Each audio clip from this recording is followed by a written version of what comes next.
Alright, hello everyone and welcome. Today we're going to be looking at how to do Risk 17 on the first week or Risk 24 on the second week with a relatively low potential Emperor of Science team. I'm sure many of you have seen the video, Reign of the Emperor of Science, of a 25 Risk CC clear. It was done by a group of very talented CN players, but they also had max potential on all of these units. They were still max level, just max potential. That would cost thousands upon thousands of dollars, so for any of you out there like me who just don't have the luxury of doing that, here's what we can do instead. Some modifications to the run will have to be made, but we can make it work.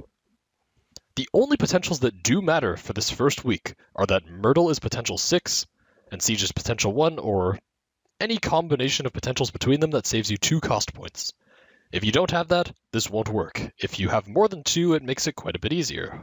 The Spectre doesn't actually matter on the first week. This one's only potential 2 that I'm borrowing as support. On the second week it will matter, you'll need potential 5 on the Spectre. Again, just borrow it as a support if you don't have it, and if you have it, even better. Now let's look at the differences between the risks. In the first week, fewer risks are available, so we have to get a little tricky with it. Instead of using the 60% enemy health, we're using 150% enemy health. Obviously this will make the minor mobs, like the katanas, the shielded enemies, and just the trash mobs that walk by a whole lot harder to deal with. They'll take a lot longer to clear, so we'll have to change some stuff up. The advantages that we have are that the casters aren't buffed and the militants aren't buffed. This lets us be more flexible with Saria, using skill 1 instead of skill 2, and also lets us be more flexible with how we deal with the top caster. Now, as soon as the run starts, you have to be really quick with it. You have to place Myrtle down immediately, use your skill as soon as it's available, and place Siege as soon as she's available. If you do these all with less than a second wasted, you will be able to catch the first enemy, just like that. Catching that first enemy is essential. If you don't do that, this entire thing falls apart. You have to catch them on the first tile. The reason being militants spawn on the tile below her. Very important. Now, Siege is not strong enough to actually kill all of these mobs. Unlike in the Reign of the Emperor of Science run, where she takes these things to half health with each ability, she takes 4 hits to kill them. So Spectre has to be deployed pretty early on this one, and then Schwartz afterwards. The Saria's on skill 1, so it's going to let our Spectre recover her skill faster and also keep their team alive there. But at this point it's just a matter of placing down everything and being ready for the first militant. Just pop Myrtle when it's up. No big rush for TP right here.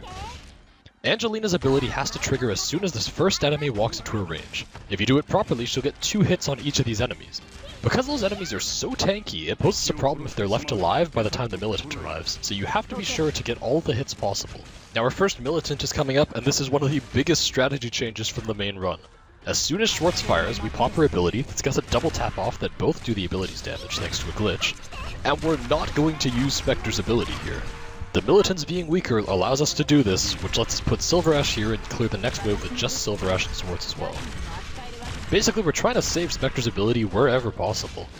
If you can save it, it lets you use it to actually clear off trash mobs on top of the militant survival. Now comes another big change of plan. We're only going to use Silver Ash ability here. We can't use Schwartz, we can't use the Spectre, because we need to save both of them for later waves. There's going to be so many mobs coming up, and these guys need to be open to defend against it. We also have to leave Siege there. Her dealing with mobs and reducing their HP is critical for this strategy, because otherwise they will overwhelm Spectre and Saria and get through. So we retreat Silver Ash just at the end of his ability, and we can place down a Megalon drone to start stalling. Pop her ability first so that the wave from the drone also freezes, and we don't waste any time on it. It's going to hold back the mobs long enough that we still don't have to pop the Spectre ability, we still don't have to pop the Schwartz ability. We've saved them as long as possible. Now we're going to try to group up the mobs by the time we use it. So we put the Schwartz ability up. Angelina's going to stall for some more time and start killing off that katana, because there's 2 katanas stacked on top of each other, and one of them needs to die by the time the red one arrives. They have so much health that it's absolutely necessary. We've also stacked the red katana by timing the Megalon ability like so, and it's looking good. Our katanas are set up, everything's good at the bottom. We're fine. Finally, we will retreat the Siege. We're going to need to have Silver Ash and a drone up at the same time here, so it's the only way to manage that. Nobody else can really be retreated at this time. So we have the Silver Ash in position for the caster. Caster's going to come from the top. If it's not killed, it's a huge problem. That's okay, we can deal with it. Magellan's gonna stall for some more time again. You'll notice Spectre does not have the ability up, so something has to be done about that.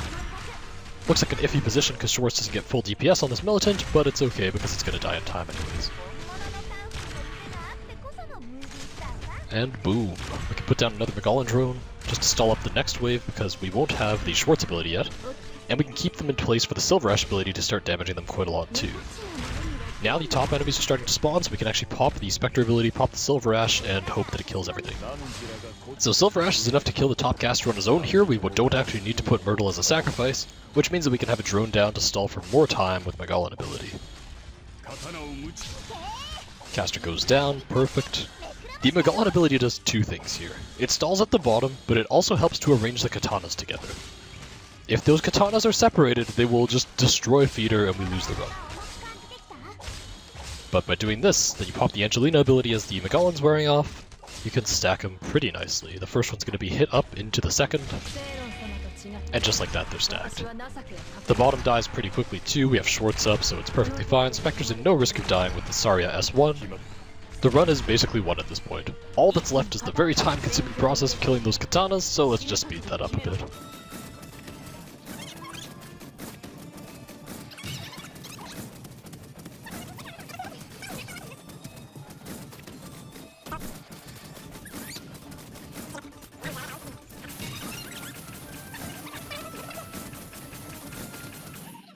And there you have it.